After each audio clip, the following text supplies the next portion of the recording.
오늘 우리에게 주시는 하나님의 말씀은 마가복음 8장 27절부터 38절입니다.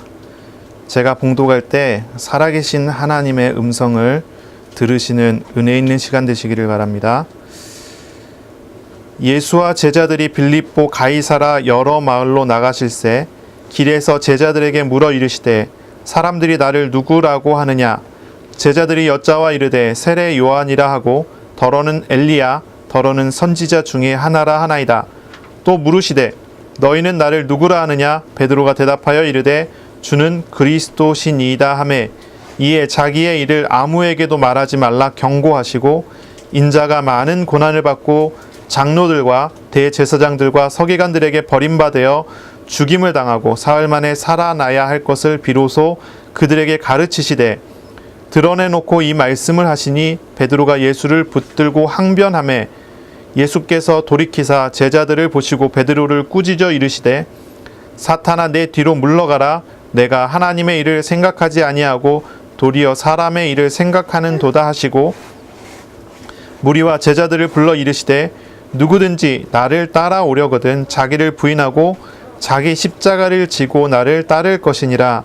누구든지 자기 목숨을 구원하고자 하면 잃을 것이요 누구든지 나와 복음을 위하여 자기 목숨을 잃으면 구원하리라. 사람이 만일 온 천하를 얻고도 자기 목숨을 잃으면 무엇이 유익하리요? 사람이 무엇을 주고 자기 목숨과 바꾸겠느냐? 누구든지 이 음란하고 죄 많은 세대에서 나와 내 말을 부끄러워하면 인자도 아버지의 영광으로 거룩한 천사들과 함께 올 때에 그 사람을 부끄러워하리라. 아멘. 오늘 말씀은 마가복음 8장 27절부터 38절까지의 말씀입니다. 이 본문과 오늘 말씀을 통해 말씀하시는 하나님과 함께 하시는, 말씀하시는 하나님과 교제하는 놀라운 은혜 있는 시간이 되시기를 바랍니다. 우리 장로교회지요, 개혁교회라고도 이렇게 부르는데요. 우리 장로교회, 개혁교회의 신앙과 신학의 특징이 있다고 한다면 그건 이제 예정론입니다. 여러분이 잘 아시는 예정론이죠. 이 예정론이라고 하면은 이제 좀 뭐랄까요? 두 가지를 보통은 이제 얘기를 하는데 하나는 이중 예정이라고 그러고 하나는 예지 예정이라고 해요. 뭐냐면 하나님께서 구원할 사람을 하나님께서 미리 아셨다가 예지 예정이라면 이중 예정이라는 것은 뭐냐면 하나님께서 구원할 사람과 유기, 그러니까 내버려 둘 사람을 하나님께서 이미 정하셨다고 하는 거예요. 우리 장로교회는 이중 예정을 따르지요. 하나님께서 구원할 사람, 그리고 유기해갖고 외면할 사람을 하나님께서 미리 정하셨다고 하는 거예요. 개혁신학의 특징이라고 한다면 바로 그런 것이죠. 하나님의 예정, 그리고 작정에 대한 믿음입니다. 여러분은 예정을 믿으십니까? 예정을 믿으십니까? 저는 아주 예전에 아주 무식하게 현장에서 이 예정에 대한 것들을 확인을 했습니다. 아주 무식하게. 전도 현장에서 많이 경험을 했어요. 사도행전 13장 48절의 말씀처럼 복음을 전하니까 영생 주시기로 작정된 사람들은 다 믿더라 하는 말씀이 있어요. 그 말씀처럼 제가 확인을 한 거죠. 현장에 나가서 복음을 전할 때 하나님께서 미리 준비한 사람을 만나게 하시는 거예요. 미리 준비한 사람. 한참 전부터, 예전부터 하나님께서 준비해놓고 만나게 하는 사람들을 경험하게 되고 만나게 되고 복음이 증거되고 구원받게 되는 거죠. 제가 예수님 믿고 처음으로 전도하러 나갔을 때 생각해보면 아무거나 생각나는 대로 이야기했는데 그거 가지고 충격을 먹고 예수님 영접하게 되는 그런 경험들을 하게 되더라고요. 그런데 이상하게 그런 경험들을 했어도 하나님에 대한 예정에 대한 이런 어떤 경험들을 했어도 하나님과의 관계와 연결해서 생각해보면 글쎄요, 하나님과의 관계가 그렇게 잘 회복되는 것 같지는 않았어요. 사람들이 좀 뭐라 그럴까요? 신앙생활을 하는데 예정론을 믿는 사람들 같은 경우는 구원의 확신에 대해서 질문을 많이 하죠. 혹시 구원의 확신이 있으십니까? 여러분은 구원의 확신이 있으신가요? 아멘? 확실히 구원 받으셨습니까? 구원의 확신에 대한 질문을 하게 돼요. 우리가 개인적으로 구원의 확신이 있다 그러면 이건 이제 구원 받은 거고 이제 다 끝난 거고 다 해결된 거다. 그렇게 생각하는 사람들이 많아요. 하지만 그렇지 않아요. 여러분은 구원의 확신이 있다고 할지라도 꼭 의심해 봐야 되는 게 한 가지가 있어요. 그건 뭐냐면 하나님과의 관계라는 거예요. 내가 하나님과의 어떻게 관계가 형성되고 어떻게 하나님과의 바른 관계가 되고 있는가 하는 거예요. 그거 확인되지 않으면 안 돼요. 그게 확인돼야 돼요. 주님께서 함께 하시는 것, 하나님께서 나에게 오셔서 날 붙들어서 나를 인도하신다는 것, 하나님의 사랑이 내 안에 발견되어지고 하나님께서 사랑으로 나를 이끌어 가시는 것, 그 부분에 대한 분명한 확인이 있어야 돼요. 그런 삶이 돼야 돼요. 요한복음 1장 12절에 말씀이 있지요. 영접하는 자 곧 그 이름을 믿는 자에게는 하나님의 자녀가 되는 권세를 주셨다. 여기에 이제 믿음이라는 단어가 있는데 이 단어는요. 예전에 한번 믿어갖고 그것이 아니에요. 예전에 믿어서 계속 믿어야 돼요. 그게 믿음이에요. 예수님 영접이라는 게 그래요. 내가 예수님을 맞아들여서 예수님과 함께하는 삶을 사는 거예요. 그게 하나님의 자녀가 되는 거고 그것이 구원이죠. 그것이 구원받은 자의 삶이 되지요.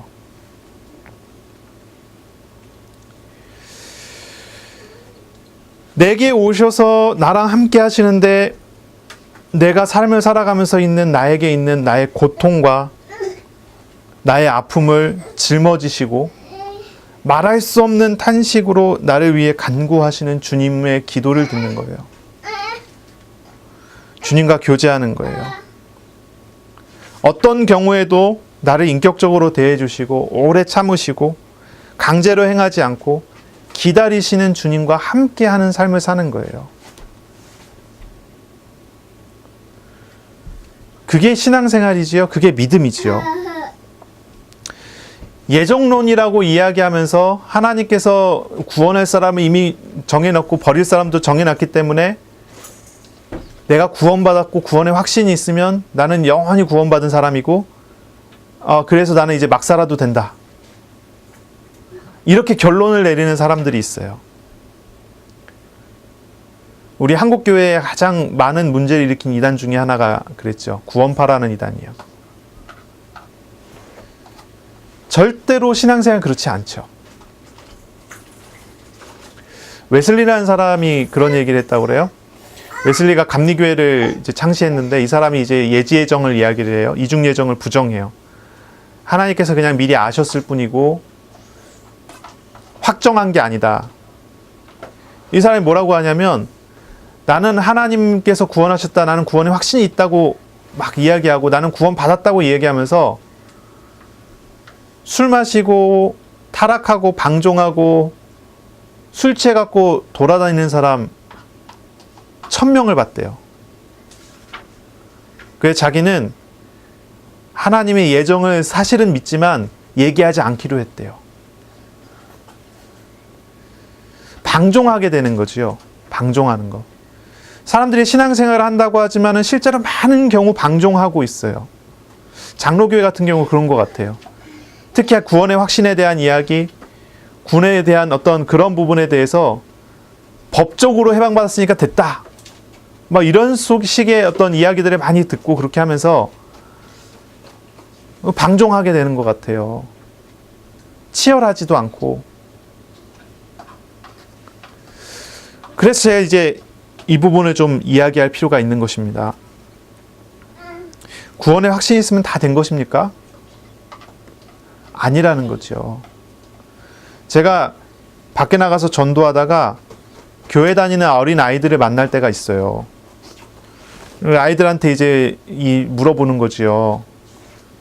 구원 받았냐? 하나님 어디 계시냐? 이런 거 물어보는 거죠. 그러면 이제 대답해요. 하나님 내 마음에 있고 내가 구원받았다 얘기를 해요. 그러면 저는 이제 거기서 끝나지 않고 한 번 더 물어봐요. 좀 이제 짓궂은 면이 있는지 더 물어봐요. 뭐라고 하냐면 이렇게 얘기합니다. 마음에 정말로 하나님이 있냐? 그러면은 나한테 보여줄 수 있느냐? 이렇게 물어봐요. 하나님 보여달라고 그래요, 제가. 여러분께 한번 제가 질문을 해볼게요. 여러분 하나님 마음에 계신 거 맞습니까? 아무도 아멘을 안 하시는데. 마음에 하나님 계신 거 맞습니까? 네. 그런 것 같아요, 왠지 분위기가. 그러면 그 하나님을 저에게 보여주실 수 있겠습니까? 제가 그렇게 질문을 해요. 아이들한테 질문을 해요. 자주 하는 질문 중에 하나예요. 그러면 어떤 아이들은 이렇게 얘기합니다. 아니, 하나님 어떻게 보여줘요? 아, 진짜 있는데 어떻게 해야지? 어떻게 보여줘야 되지? 고민하는 애들이 있어요. 근데 어떤 아이들은요, 굉장히 당황하고, 아니, 하나님 마음에 있다고 하면은 거기서 끝나는데 보통 왜 계속 얘기하지? 계속 물어보지? 이런 반응을 하는 애들이 있어요. 얘들은 뭐냐면, 하나님이 마음에 있는 것이 사실이 아닌 거예요. 질문에 대해서, 그리고 나를 이렇게 자꾸 이렇게 괴롭히는 사람에 대해서 빨리 넘어가는 기술을 배운 거예요. 이렇게 대답하면 넘어가더라. 그래서 제가 그런 질문을 해요. 그 성경 구절을 가지고 이야기를 하죠. 성경에 보니까 여호와 하나님이 요셉과 함께 하심으로 요셉이 형통한 자가 됐고 그 주인의 집에 있었는데 그 주인 보디발 장군이 요셉을 보고 하나님이 함께 하심을 보았더라. 봤다고 그랬어요. 그렇죠?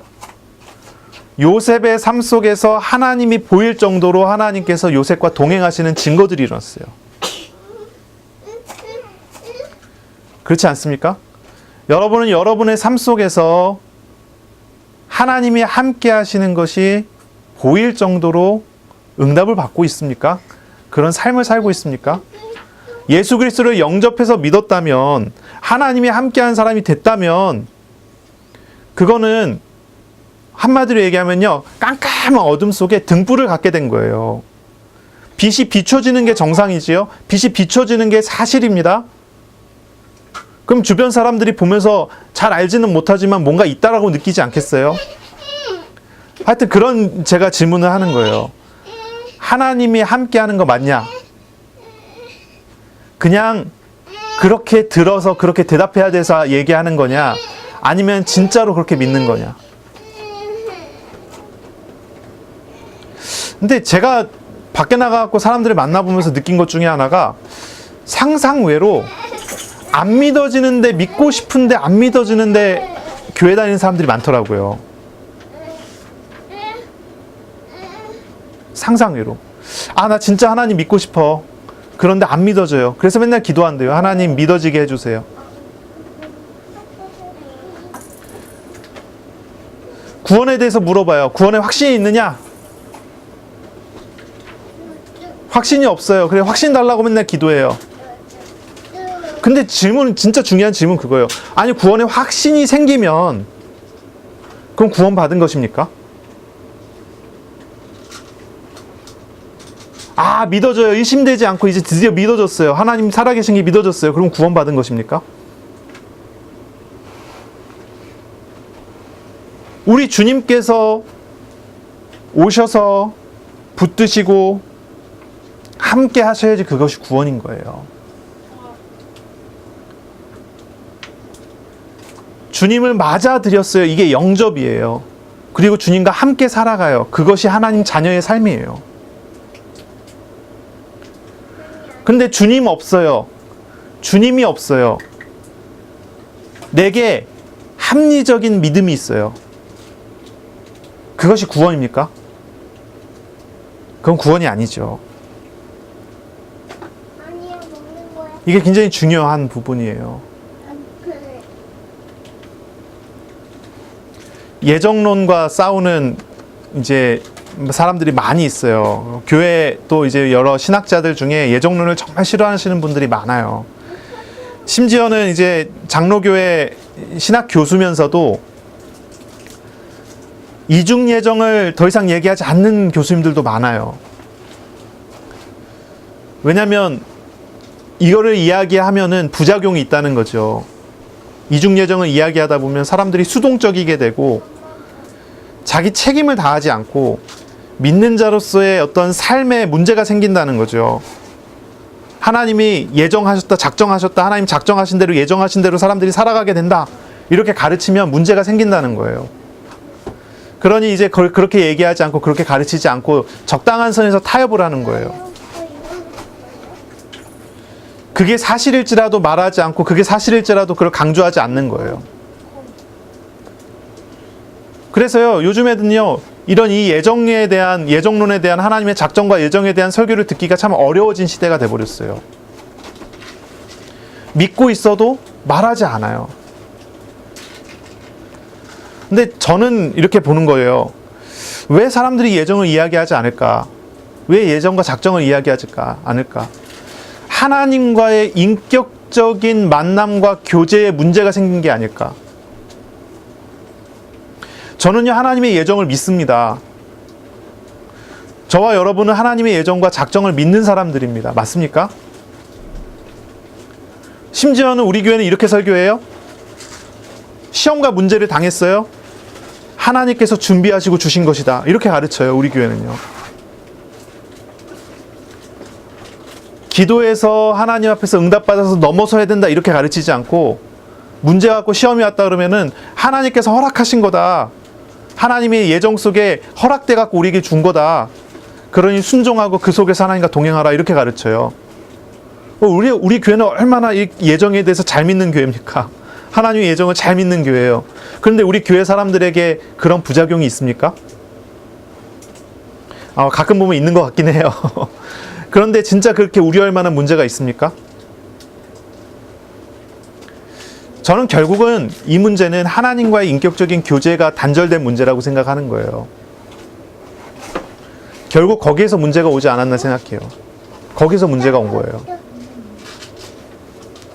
저는 신앙생활을 하면 할수록, 저는 신앙생활이 진행되면 진행될수록 하나님의 예정과 작정된 그 삶 속에서 너무나 행복하게 생활하고 있어요. 하나님께 순종해 나가고 하나님께서 주시는 은혜 가운데 제가 도전해 나가는 게 너무나 당연한 거고 너무나 편안한 게 돼 있어요. 시간이 갈수록 더 그래요. 나보다 나를 더 잘 아시고 나보다 나를 훨씬 더 사랑하시고 나를 붙드시는 그 하나님께서 나의 죄와 나의 연약함을 보고 말할 수 없는 탄식으로 탄식하시고 나를 위해 함께 우시고 나와 동행하시는 그 하나님께서 나에게 하루하루 살아가는 과정 속에 나에게 가장 좋은 길을 예비하시고 예정하시고 인도하신다는 게 믿어져요.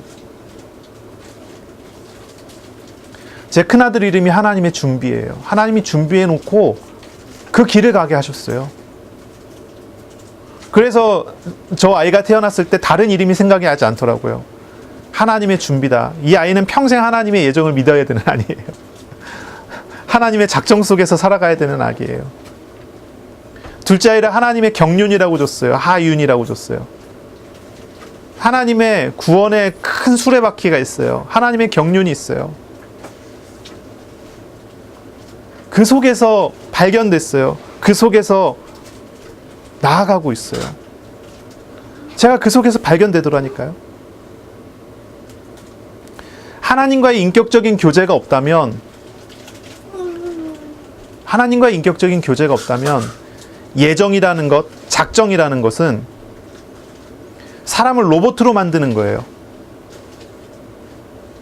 사람이 로봇처럼 되는 거예요. 프로그램 딱 입력해놓고 딱 큐 누르면 그렇게 가야 되는 거예요.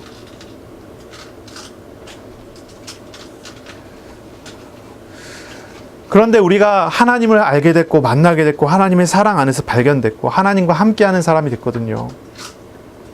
이런 사람에게 하나님의 예정이라는 것, 하나님의 작정이라는 것은 무엇입니까? 그 사람이 하나님과 동행하고 하나님의 사랑을 받아 나아가는 방법이에요. 수단이에요.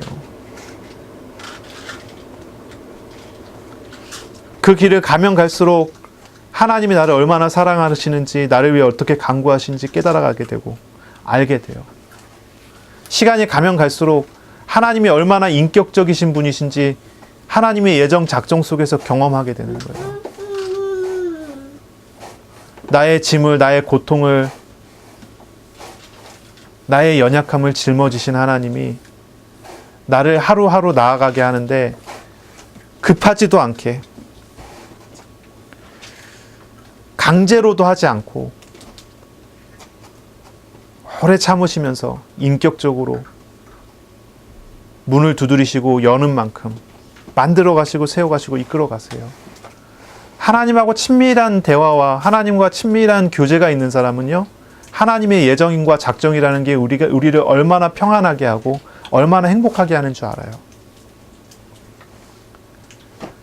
주님과 함께하는 사람으로서 참된 구원의 확신이 있는 사람이라면요, 이 땅을 살아가면서 문제를 만날 때마다 얼마나 위안을 받게 되는지 몰라요. 주님께서 나와 함께 하신다는 게 어떤 것인지, 주님께서 나를 위하신다는 게 어떤 은혜인지. 그러니 여러분, 정말로 말씀하시는 하나님, 하나님과 참된 교제가 일어나는 그런 은혜 있는 시간이 되시길 바랍니다. 그때 하나님과의 교제 속에서 나 자신이 발견되고 주님과 친밀한 그런 관계 속에서 나의 하루하루의 삶이 진행되고 나타나고 전개가 되는 것입니다. 하나님께서 나를 위해서 준비하신, 저와 여러분을 위해서 준비하신 은혜를 가장 최고로 누리는 그런 시간이 되시기를, 그러한 예배 시간이 되시기를 예수님의 이름으로 축원합니다. 아멘. 오늘 본문은요, 빌립보 가이사라 지방 배경입니다. 빌립보 가이사라 지방은 우리가 지난주에 예수님께서 사역하셨던 베세다라는 지역 있죠. 거기서 북쪽으로 40km 정도 올라가야 돼요. 굉장히 긴 거리지요. 40km 정도를 예수님께서 제자들과 여러 무리들을 이끌고 계속 올라가셨어요. 사역가 그 빌립보라는 지역을 향해서 계속 올라가셨어요. 그래서 40km라는 지역을 걸어서 올라가셔서 도착하셨어요. 그리고 예수님께서 그곳에서 한 가지 질문을 딱 하시고 한 가지 대답을 들으셨고, 그리고 거기에서 예수님께서 미래에 이루어질 일에 대해서 가르치시고 제자의 길에 대해서 가르치시고 또 내려오고 6일 동안 또 내려와요. 엿새 동안 내려와요. 이 한 가지를 가르치기 위해서 그곳을 향해서 가신 거예요. 그 지역은 어떤 지역이냐면 이 가이사라 빌립보라는 지역은요, 아주 대표적인 이 세상 권력을 상징하는 지역이에요. 가이사라는 말은 로마 황제를 이야기하는 거고, 빌립보라고 하는 거는 헤롯 빌릿이라는 유대의 분봉왕 이야기하는 거예요.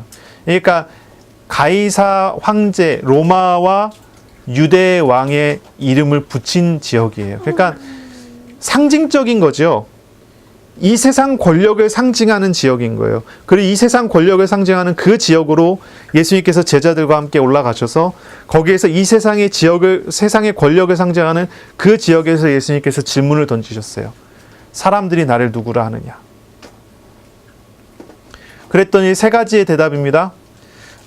마태복음엔 4가지 대답이 나왔지만 마가복음은 3가지 대답이에요. 왜 그럴까 생각해 보니까 아마 이제 베드로의 설교거든요, 이거는요. 마태복음은 유대인들에게 이제 쓴 마태의 이제 글이라고, 서신이라고 한다면, 요건 이제 로마에서 베드로가 설교한 내용들이에요. 이방인 지역에서 이방인들에게. 그래서 그런 차이도 있었을 것이고, 필요 없는 부분에 대해서는 좀 빼고 베드로가 설교를 하지 않았겠어요?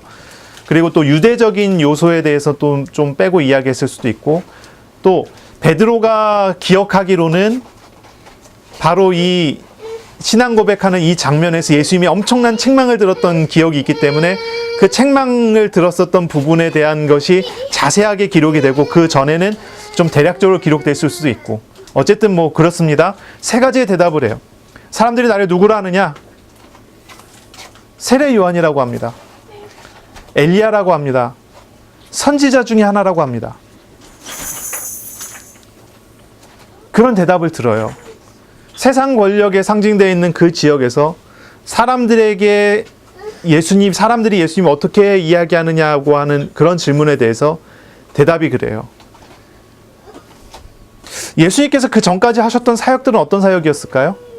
우리가 이제 이 전부터 얘기를 해야 되겠죠. 예수님께서는요, 가르치셨어요. 그리고 표적을 보여주셨어요. 이제 크게 그렇게 얘기할 수 있죠. 그 표적에는요, 귀신이 쫓겨나는 일도 있고 병이 치료받는 일도 있어요. 가르치셨고 표적을 보이셨어요. 많은 사람들이 예수님 따라와서 예수님이 어떤 분이냐 했더니 가르치시는 분입니다. 가르치는 사람의 대표적인 인물이 세례 요한이에요. 표적을 보인 사람 중에 대표적인 인물이 엘리야예요. 그러니 예수님에 대해서 그렇게 대답을 한 것 같아요. 예수님은 세례 요한입니다. 예수님은 엘리야입니다. 예수님 그런 분 아닙니까? 그렇게 예수님께서 대답을 들으신 거죠. 하지만 예수님께서는 그 대답이 맞지 않다는 것을 제자들에게 다시 질문함으로써 보이셔요. 너희는 나를 누구라고 하느냐?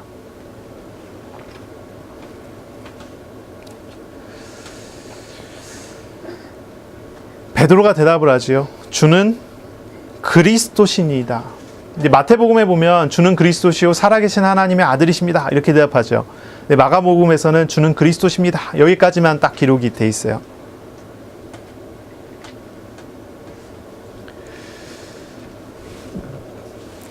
그리스도라는 말은 무엇입니까? 메시아라는 거죠. 메시아는 뭐죠? 기름 부음 받은 자라는 뜻이에요. 여러분 잘 알고 있어요. 예수님께서 기름 부음 받은 사람입니다. 그렇게 대답을 하는 거예요. 기름 부음 받은 사람이라는 것은 구약에 이제 대표적으로 이렇게 얘기하죠. 하나님의 일을 위임받은 사람, 이런 상징이 있고요. 기름 부음 받았다 하면 구약에는 세 종류의 직분에 기름을 줬어요. 선지자와 제사장과 왕. 이 메시아라고 하는 것은 베드로가 예수님을 그리스도다라고 고백한 거는요. 어떤 의미입니까? 예수님께서 구약에 예언된 바로 그분이시라는 거고, 그리고 예수님께서 계속 가르치셨던, 회개하라, 하나님의 나라가 가까이 왔다고 계속 가르치셨던 그 하나님 나라를 이루시는 분이라는 걸 이야기하는 거예요. 하나님 나라에 대한 그 하나님의 나라를 세우시는 분이 바로 예수님이시라는 것을 고백한 거예요. 놀라운 사실 고백이지요. 놀라운 고백이에요. 예수님은 하나님의 일을 위임받아 하는 존재로서 하나님의 나라를 이루시는 분입니다 라고 하는 그런 말이 돼요. 이제 마태복음에 보면은 이제 주는 그리스도시요 살아계신 하나님의 아들이시니다 그러죠. 살아계신 하나님의 아들이십니다 라고 하는 말은 아들 하나님이십니다 이런 표현이거든요. 예수님께서 바리새인들이 있을 때 하나님은 아버지라고 표현했을 때 바리새인들이 시비를 걸었죠. 신성 모독죄를 졌다고 얘기를 하면서 시비를 걸었어요. 옷을 찢고 이 사람들이 시비를 겁니다. 아버지와 아들은 이제 같은 본질을 가지고 있는 것으로 사람들이 이 유대 사회에서는 이해가 되기 때문에 이런 표현이에요. 주는 그리스도시요 살아계신 하나님의 아들이시니다. 이 얘기는 예수님은 아들 하나님이십니다. 예수님의 어떤 본성이, 그리고 예수님은 그리스도 메시아의 일을 하시는 분입니다. 그러니 마태복음에 나온 이 구절대로 보면은 예수님에 대한 예수님의 신분과 사역에 대한 종합적인 고백이 나오는 거예요. 마가복음에서는 이제 그리스도십니다라고만 고백이 되는데 아마 이거는 다른 이유로 이렇게 찾아볼 수 있을 것 같고요. 다시 말해서 설명하면요. 바로 이 가이사라 빌립보 지방에서 예수님께서 받으신 고백은 이 세상 권력을 상징하는 바로 그 지역에서 예수님께서는 아들 하나님이시면서 동시에 그분이 하시는 일은 하나님께 위임받은 일인데 하나님의 나라를 이루시는 분이십니다. 온 세계와 우주를 통치하시는 왕의 직무를 가지신 분이에요. 이분은 죄인을 대속하시고 구원하시는 제사장의 직무를 가지신 분이고 하나님께 나아가게 하는 선지자의 직무를 가지신 분이라는 것을 고백하는 거예요.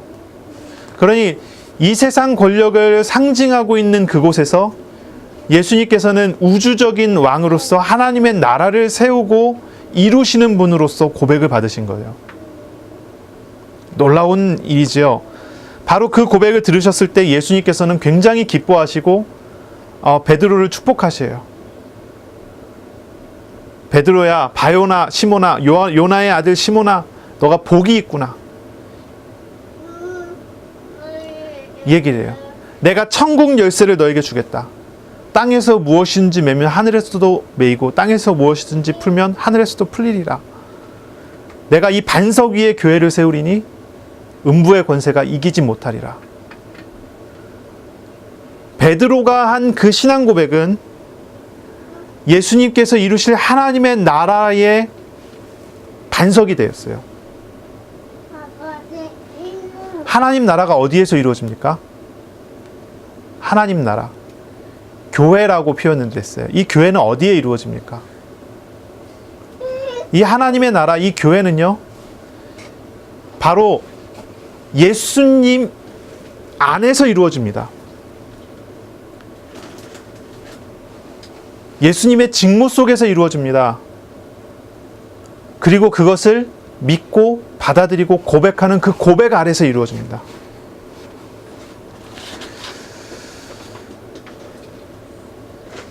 그래서 예수님께서는 바로 그런 사역을 하신다라고 이야기를 하는 거예요. 그리고 난 다음에 예수님께서 바로 이 사실을 사람들에게 알리지 말라 이야기하시고 드디어 비로소 예수님의 사역이 변화가 됩니다. 마태복음도 마찬가지지만 마가복음도 마찬가지예요. 바로 이 신앙 고백을 기점으로 예수님의 사역이 완전히 바뀝니다. 이 신앙 고백 이전에는요, 예수님께서 모든 사역이 예수님 자신이 예수님께서 어떠신 분인가라는 것을 가르치는 데 초점이 맞춰져 있었어요. 예수님이 어떤 분인가, 예수님께서 누구신가, 여기에 초점이 맞춰져 있었어요. 그래서 예수님의 사역들이 계속 그렇게 흘러갔어요. 계속 그렇게 나타났어요. 예수님 누구시냐. 그래서 사람들이 예수님을 바라보고 바로 이분이 그리스도시구나 알게 하시는 사역들을 계속 해나가셨어요. 그리고 그것에 대해서 참된 신앙 고백을 예수님 그리스도이시라라고 하는 것에 대한 고백을 받으셨을 때 비로소 그때부터 예수님께서는 십자가에 대해서 가르치기 시작했어요. 그 전까지는 예수님께서 이 십자가에 대해서 본격적으로 막 가르치면서 일이 진행되지가 않아요. 그러니 이 고백이 기점이에요. 이 고백 전에는 예수님이 누구시냐, 이 고백 후에는 이 예수님께서 어떤 일을 하시냐, 이거에 대한 집중이 되는 거죠. 이거 굉장히 중요한 전환점이 되는 거예요. 예수님께서 십자가를 질 것을 가르치십니다. 내가 이제 십자가를 질 거다, 그리고 부활할 거다, 이런 부분에 대해 얘기를 하세요. 그랬더니 베드로가 그리하지 마옵소서 반대를 하기 시작하는 거예요. 베드로가 반대를 했어요. 그때 예수님께서 사탄아 내 뒤로 물러가라. 너가 하나님의 일은 생각하지 않고 사람의 일을 생각한다. 이렇게 예수님 책망을 하시죠. 예수님께서 바리새인한테 이야기할 때도 너희는 마귀 자녀다 이렇게 얘기했어도 마귀야 이렇게 얘기는 안 했거든요. 독사의 자식들아 이렇게 얘기했어도 독사야 이렇게 얘기하지 않았거든요. 어떻게 보면요, 성경에 나오는 예수님의 책망 중에 가장 심한 책망이 여기 있는 거예요. 베드로를 사탄이라고 얘기해요. 베드로를 사탄이라고 얘기해요. 하나님의 일을 생각하지 않고 사람의 일만 생각한다고 얘기를 해요. 베드로의 신앙 고백은, 베드로가 예수님께 고백한 그 고백은 하나님의 나라를 이룰 만한 고백이에요. 그런데 이 베드로 본성 안에 담겨져 있는 중심은, 본성 안에 담겨져 있는 육신적인 본성은 사탄의 일을 이야기할 정도로 이제 무너져 있는 거죠. 무너졌다고 얘기하네, 오염되어 있는 거죠. 우리가 이제 신학적으로 전적 타락 이렇게 얘기하죠. 전적 부패. 하나님을 떠나서 죄인이 되면서부터 인간 안에는 의로운 게 하나도 없어요. 전부 부패해버려요. 전부 타락해버렸어요. 베드로는 예수님 따라다니면서 예수님에 대한 신앙 고백을 했지만 그 안에 담겨져 있는 육신의 것은 죄된 것인 거예요. 그런 대로 고백을 하는 거죠. 거기에 대해 예수님 책망을 하시고 하나님의 일과 사람의 일을 분리하시고 그리고 비로소 예수님 말씀하시기를 죽어야 산다는 거예요. 살려고 하면 죽게 되고 죽으려고 하면 산다는 거예요. 우리가 영생을 얻기 위해서는 우리의 육신의 욕심과 우리의 육신의 것들을 다 죽여야 돼요.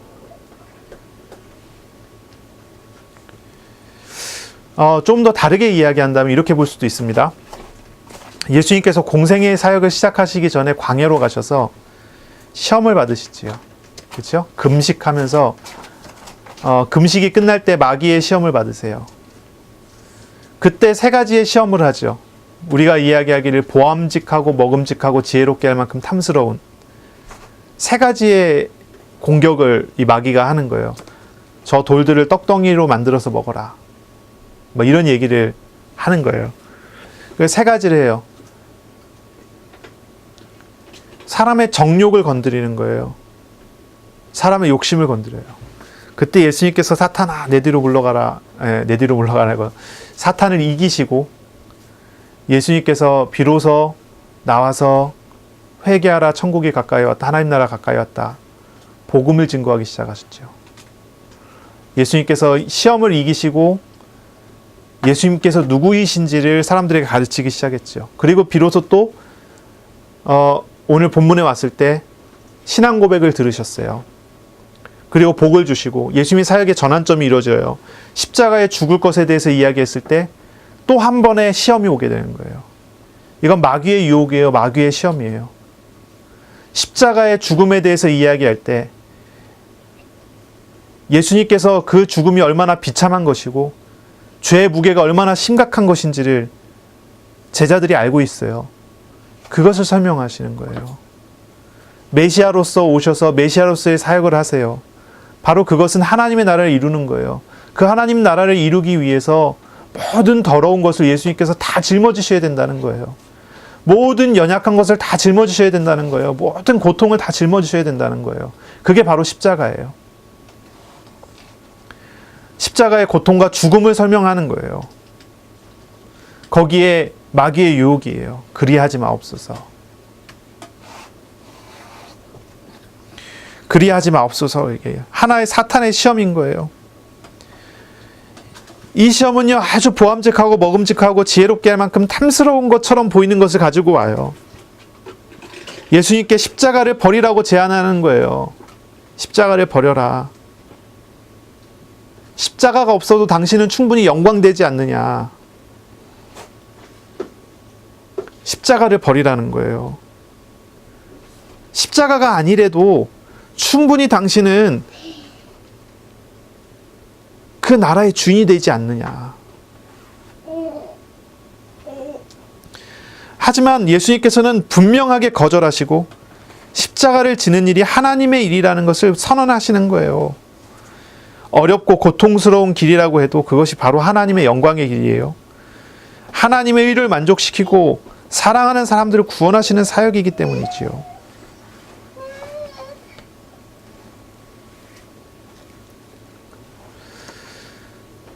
이렇게 시험을 이기시고 또 십자가로 나아가세요. 이 시험은요 보통 시험이 아니죠. 사실은요. 예수님께서 뭐라고 하십니까? 겟세마네 기도를 봐도 그렇죠. 이 잔을 나에게서 옮겨주시고 하지만 하나님의 뜻대로 해달라. 그게 고통스러운 길이에요. 어떤 사람들은 생각하기를 십자가가 별로 고통스럽지 않다고 생각할지 모르겠지만 그렇지가 않죠. 온 몸에 물과 피를 다 쏟아야 되는 거예요. 예수님께서 짊어지셔야 되는 짐이라는 것은 사람들이 그냥 죽을 때 받는 고통의 무게 그 이상의 것을 짊어지시는 거예요. 그가 찔리면 우리의 허물을 인함이고 그가 상하면 우리의 죄악을 인함이라. 그가 징계를 받음으로 그가 채찍에 맞음으로 우리가 나음을 입어요. 예수님께서 멸시를 받고 침뱉음을 당하고 예수님께서 고통을 당하시는 이유는 그것이 나의 죄를 짊어지시는 내용이기 때문이에요. 내 죄가 무거운 만큼 예수님께서 더 고통스럽게 많은 사람들의 짐과 죄짐과 고통의 짐을 다 짊어지고 가는 거예요. 예수님께서 사람들을 그냥 고치신 것처럼 보이지만 그렇지가 않아요. 예수님께서 사람들의 질병을 그냥 고치신 것처럼 보이지만 그렇지가 않아요. 예수님께서는 한 몸에 그 모든 고통을 다 짊어지시고 그 고통을 당하시러 나가시는 거예요. 온몸에 피가 땀방울이 핏방울이 될 만큼의 고통을 당하시는 거예요. 바로 그 십자가의 길을 가는 거예요. 그게 얼마나 고통스럽고 어려운지 아시기 때문에 마귀의 유혹은, 마귀의 시험은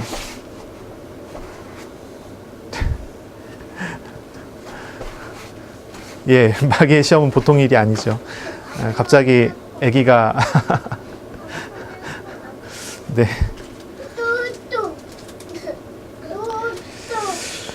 그러니 우리는 오늘 말씀 통해서 봐야 하고 생각해야 되겠지요. 이 베드로의 신앙 고백은 놀라운 전환점을 이루어요. 하지만 예수님께는 이 신앙 고백이 십자가로 나아가는 고통의 길이에요. 아주 영광스러운 길이에요. 우리가 신앙생활에 나가요. 예수님께서는 그 신앙생활에 대해서 가르치세요. 예수님께서는 제자의 길에 대해서 가르치세요. 제자도라고 하죠. 제자의 길. 제자도를 가르치세요. 그 제자도는 무엇입니까? 죽고 사는 것이에요. 죽고 사는 것. 사람의 일에 대해서는 죽는 거예요. 하나님의 일에서 사는 것입니다. 이건 다른 말로는 또 이렇게 얘기하십니다. 자기 십자가를 지고 쫓아가는 거예요. 이게 제자의 길이에요. 제자도예요. 자기 십자가를 지고 쫓을 것이니라. 십자가를 진다는 표현은, 유대인에게 있어서 십자가를 진다는 표현은 어떤 표현이겠어요? 로마인에게 있어서 십자가를 진다는 표현은 무슨 표현이겠어요? 조금씩 의미하는 바가 다르겠지요. 유대인들에게 있어서 십자가를 진다는 표현은요, 저주받는다는 말이에요. 나무에 달리는 것들은 저주를 받은 것들이 나무에 달려요. 그러니 십자가를 지고 간다 하는 것은 저주받아 가야 된다는 얘기예요. 예수님이 제자들에게 그거 가르치는 거예요. 내가 나를 따라오려거든 저주받은 자의 삶을 살아야 된다. 죽는 삶을 이야기하는 거예요. 로마인에게 있어서 십자가를 진다는 건 무엇입니까? 십자가는 사형틀이거든요. 로마인에게 있어서는요, 처형장으로 끌려가는 사형수의 삶을 살아야 된다는 얘기예요. 그게 십자가의 삶이에요. 그러나 이 십자가의 삶이 단순히 사형수로서의 처형장에 가는 것이 아니고 단순히 저주받은 자의 삶으로 살아가는 것이 아니에요. 여기는 아주 강력한 한 가지 말씀이 있어요. 제자의 길은 무엇입니까?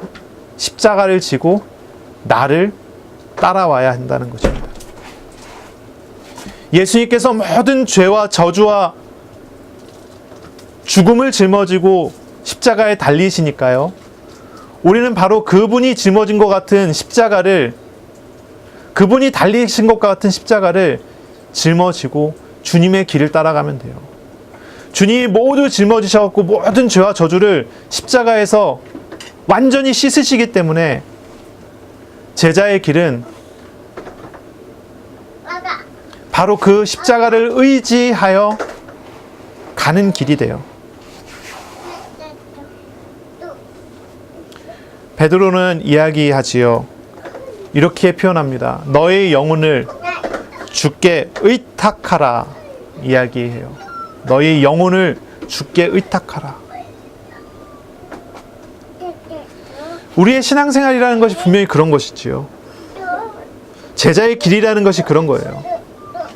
주님께서 모든 죄와 저주를 짊어지고 가셨으니 우리는 주님과 함께 죄에 대하여 죽는 자로서의 삶을 살아야 돼요. 우상에 대해서, 욕망에 대해서, 저주에 대해서 죽은 자로서의 삶을 살아야 돼요. 내게 우상이 있었다면 우상을 그리스도와 함께 십자가에 죽여요. 내던져 버려요. 그리고 주님과 함께 사는 거예요. 여러분, 청교도 중에 존 오웬이라는 사람이 있어요. 아주 유명한 청교도예요. 이분이 쓴 책 중에 죄 죽이기라는 그런 제목의 이제 글이 있어요. 죄를 죽여야 된다고 그래요. 어떻게 죄를 죽일까요? 어떻게 하면 죄를 죽일 수 있을까요? 너희가 죽고자 하면 산다. 이 얘기는 뭐예요? 죄를 죽여야 산다는 얘기예요. 이거 이제 죄를 우상이라는 단어로 바꿀게요. 우상을 죽여야 산다는 얘기예요. 내게 있는 우상을 다 죽여야 살아요. 내게 있는 우상을 살리려고 그러면 죽게 돼요. 영생은 하나님께 있고 영생은 하나님의 나라의 백성으로서의 누림의 삶 속에 있어요. 그 하나님의 나라를 누리는 그 누림은 우상과 죄를 죽일 때 나타나요. 이거를 이제 또 다른 표현으로 한다면은 영과 육신 이런 식으로 표현을 하게 되면 육신을 죽이고 영을 살리긴다 이런 식으로 표현하는데 이게 좀 오해가 많아요. 왜냐면은 영육 얘기할 때 우리가 생각하는 이런 육신을 생각하거든요. 이런 육신이 아니죠. 세상적인 것, 죄에 묶인 것 이런 표현으로서의 육신을 이야기를 해요. 그러니 죽고 사는 것이에요. 죽고 사는 것. 내가 죄에 대해서 죽고 은혜 가운데서 산다. 바울은 이렇게 표현했죠. 죄에 대해서 죽고 은혜 가운데 산다.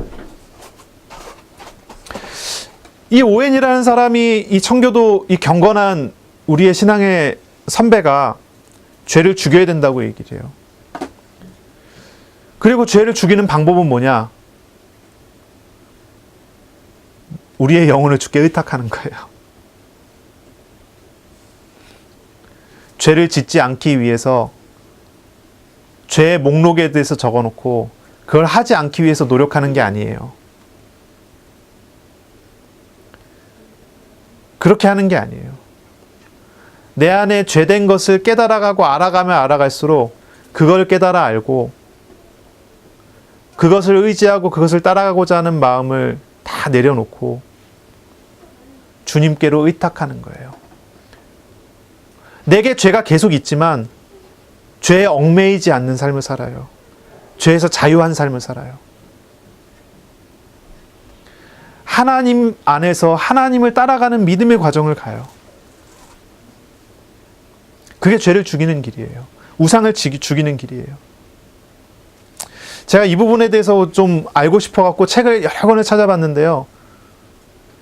정말 신앙생활이 뭐냐? 주님께 나 자신을 의탁하고 주님 앞에서 주님께 순종하는 삶을 사는 것이다. 그게 믿음이라는 거죠. 그게 신앙생활이라는 거예요. 아, 우상을 버려야지 하고 노력하기 시작하면 우상이 버려집니까?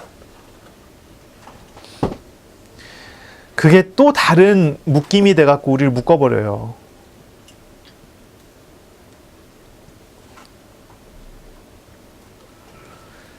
내가 욕심을 다 버리고 욕심을 다 비우면은 더 이상 거기에 얽매이지 않겠죠? 그게 얽매이지 않는 것이 아니에요.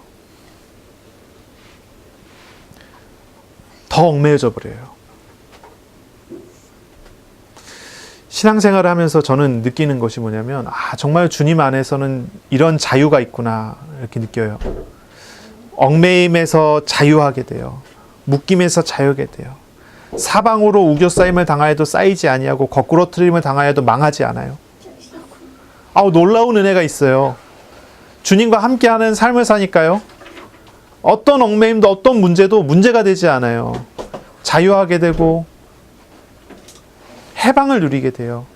근데 그 자유와 해방이 그리스도 안에서 그리스도를 따라가는 과정 속에서 나오기 시작하더라고요.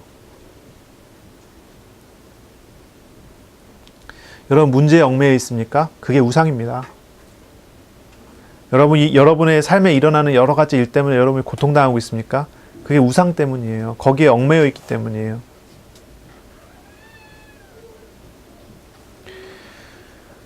자기 십자가를 지고 가는 것입니다. 주님께서 짊어지신 십자가를 바라보고 죄에 대하여 십자가에 같이 죽어야 합니다. 그게 제자의 길입니다. 제자도입니다. 그리고 예수님과 함께 다시 사는 것입니다. 예수님을 따라가는 것입니다. 예수님 의지하는 것입니다.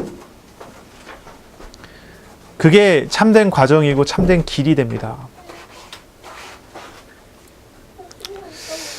오늘 본문에 다시 앞을 볼까요? 예수님께서 제자들에게 물으십니다. 사람들이 나를 누구라 하느냐? 대답합니다. 세례 요한이라고 합니다. 엘리야라고 합니다. 선지자라고 합니다. 때로는 우리가 예수님을 이렇게 받아들일 때도 있어요. 예수님이 이렇게 받아들일 때가 있어요. 예수님을 세례 요한처럼, 엘리야처럼, 선지자처럼. 사람들은 예수님의 가르침과 표적을 보면서 예수님께서 그리스도 되신 것을 알려고 하기보다는 그냥 뭔가 바른 가르침을 받고 뭔가 기적을 보기를 원하는 것 같아요. 특히 우리가 문제를 만났을 때 그런 것 같아요.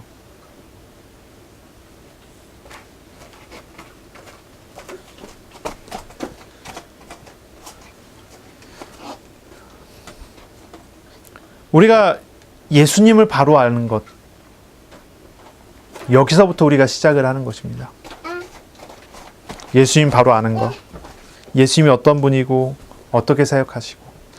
우리가 9장 1절을 보면요, 우리가 9장을 읽지 않았습니다마는 9장 1절을 보면 이런 말씀 있죠.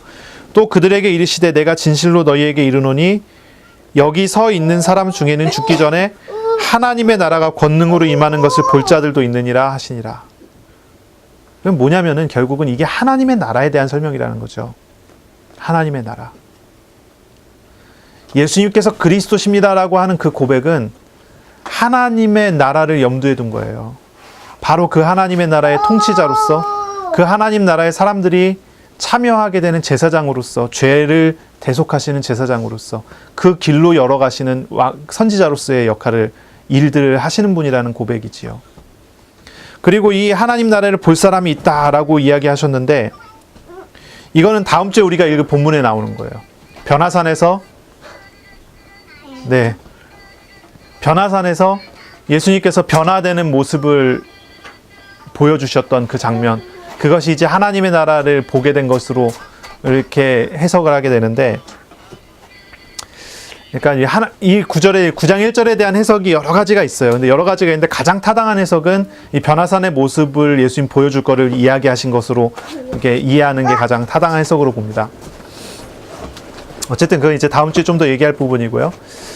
우리에게 있어서 이 본문 그리고 이 내용들은 우리에게 이런 질문을 던지는 거예요. 이런 질문을 던지는 거예요. 나는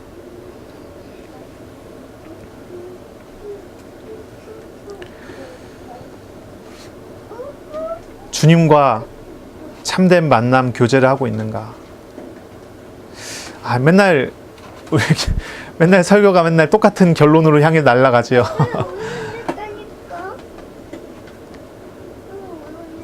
근데 이거 빼면은 이야기할 게 없습니다. 새롭고 재밌고 잘 받아들일 수 있고 즐거운 내용들, 시간 가는 줄 모르는 코미디 같은 설교, 뭐랄까요, 사람의 마음을 감동시켜주는 놀라운 눈물을 쫙 빼게 만드는 은혜로운 설교, 그런 게 좋기는 하죠. 하지만 이게 더 중요합니다. 나의 인생에, 나의 삶에 하나님이 어떤 분이십니까? 세례 요한 같은 분입니까? 참 뭐랄까, 놀라운 가르침을 주시는, 정의롭고 놀랍고 바른 가르침을 주시는, 우리에게 길을 제시해 주시는 그런 세례 요한 같은 분입니까? 말씀 들으면서 하나님 나에게 길을 제시해 주십시오. 내가 어떻게 행동해야 되겠습니까? 내가 바르게 할 수 있도록 해 주십시오. 그렇게 기도하는 사람도 있어요. 그러신 분입니까? 나의 인생에 그리스도께서 정말로 그렇습니까? 아니면 엘리야 같습니까? 나의 인생에 늘 기적과 기적의 연속 속에서 기적의 삶을 살아야 되는 것입니까? 좀 어떻게 이야기하면 그래요. 기적이 계속 일어나는 삶이라는 것은 그 사람이 정말로 문제가 심각하다는 얘기예요. 그 사람이 정상적인 삶을 살면 기적이 그렇게 일어날 이유가 없잖아요. 하나님이 동행하시는데 그 사람에게 계속 기적이 일어난다면 그 사람은요 정말로 이상한 사람인 거예요. 좀 표현이 이상하죠. 좀 뭐라 그럴까요? 문제가 많이 연약한 사람이라는 거예요. 도전적으로 받아들이지 마시기 바랍니다. 내가 뭔가가 결함이 많으니까 기적이라는 수단을 통해서 하나님 하셔야 되는 거예요. 내가 뭔가 정상적인 과정 속에서 가고 있다면 하나님의 일들이 정상적인 과정을 통해서 주시지 않겠어요? 어떤 사람은 경제에 심각한 문제를 당했는데 하나님으로부터 경제 응답을 받았대요. 로또가 됐대요. 그 얘기는 뭐예요? 그 사람 주변은 사람이 없다는 얘기예요. 그 사람 주변에는요, 관계가 다 엉망진창이라는 거예요. 그 사람이 하는 일도 엉망진창이라는 소리예요. 아주 연약하다는 말이에요. 그러니 하나님이 이 역사하시는 통로가 자연스럽지 않게 비정상적으로 통로를 주시는 거예요. 그러니 여러분, 로또를 좋아하지 마시기 바랍니다.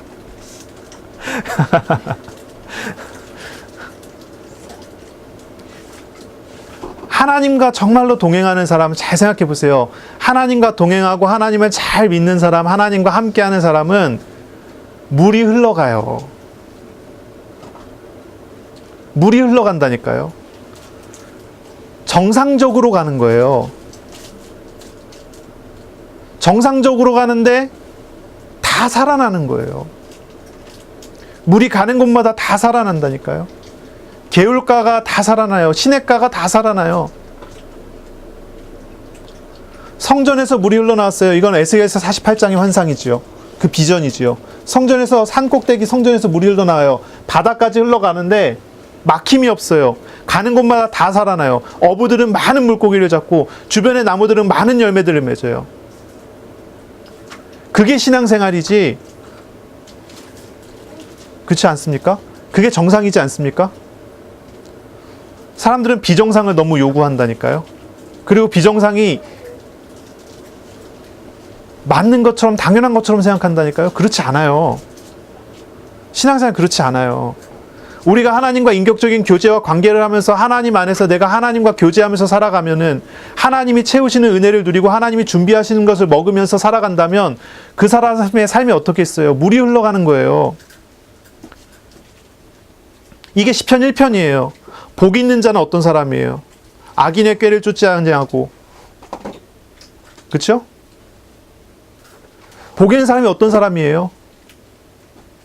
하나님의 말씀을 즐거워하여 여호와의 율법을 즐거워하여 그 율법을 주야로 묵상하는 자로다. 이는 시냇가에 심은 나무가 시절을 따라 열매를 맺으며 그 잎사귀가 마르지 아니한 같으니 그 행사가 다 형통하리로다. 맞습니까? 아멘. 예, 저만 아멘입니까? 그럼 여러분은 보셔야 돼요. 뭔가 특별한 일이 벌어지기를 소원하고, 뭔가 어떤 특별한 역사가 이루어지기를 소원하고, 로또가 되기를 소원하고, 하나님 뜬금없이 돈 주십시오가 아니라니까요. 그런 신앙생활 하시나 봐요. 뭐 어떤 분은 막 굉장히 찔리는 얼굴로 앉아 계시는데 예, 절대로 제가 노리고 찔리는 거 아닙니다, 이거. 정상적인 신앙생활을 하세요. 꼭 병 걸려서 치료받아야 됩니까? 병 안 걸리면 더 좋잖아요. 표현이 좀 이상하지만 문제 생겨야지 하나님을 압니까? 예, 아니래요. 우리 현이가 아니라고 합니다. 하나님을 알아가야 돼요. 이게 중요해요. 하나님을 알아가야 돼요.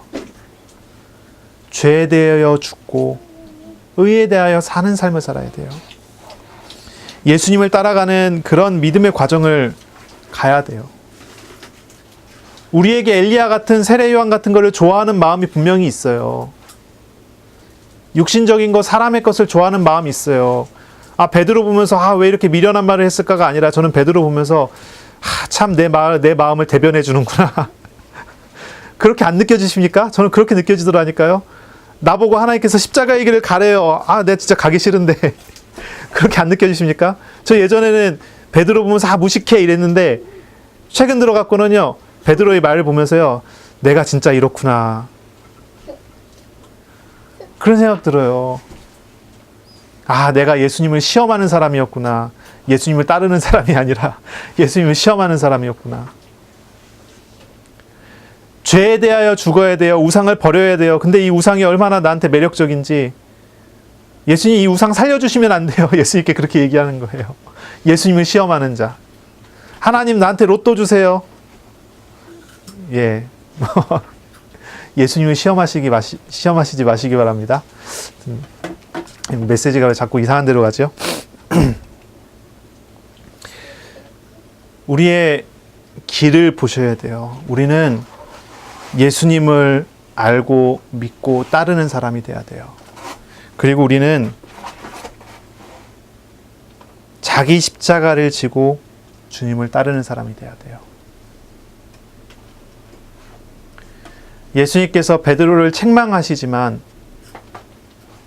그러나 보십시오. 책망하신 이후에 베드로를 데리고 변화산으로 올라가지 않아요. 책망하셨지만 예수님께서 베드로에게 실상을 보여주셔요. 하나님의 나라의 모형을 보여주세요. 많이 부족한 거 알지만 하나님께서는 강제로 하지 않고 억지로 하지 않고 예비해 놓고 베드로가 믿음이 성장할 수 있는 길을 만들어서 그 길로 인도하세요.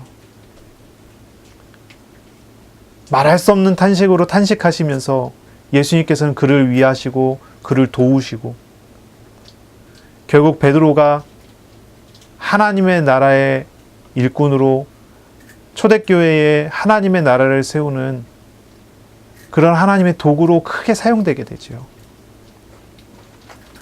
그리고 베드로의 평생에, 베드로의 일생에 그의 신앙의 고백이고 권면이 되는 거예요. 베드로 전서 1장에 너의 영혼을 주께 의탁하라.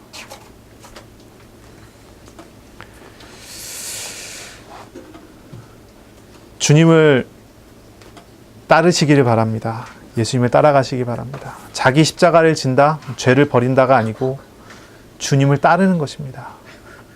기도하겠습니다.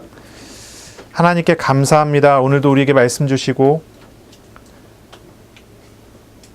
예수님께서 어떤 분이시며 어떤 사역을 하시는지 그리고 그 길을 따르는 삶이 어떤 것인지 가르치셨으니 감사합니다. 연약한 우리들 하나님 그 길을 따라가기를 원합니다.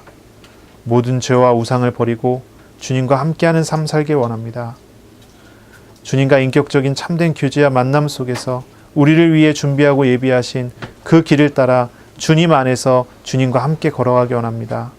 주님과의 참된 인격적인 교제가 우리 안에서부터 일어나게 하시고 주님과 함께하는 삶을 살 수 있는 모든 비밀을 회복하고 누리도록 이끌어 주옵소서. 예수 그리스도 이름으로 감사하며 기도합니다.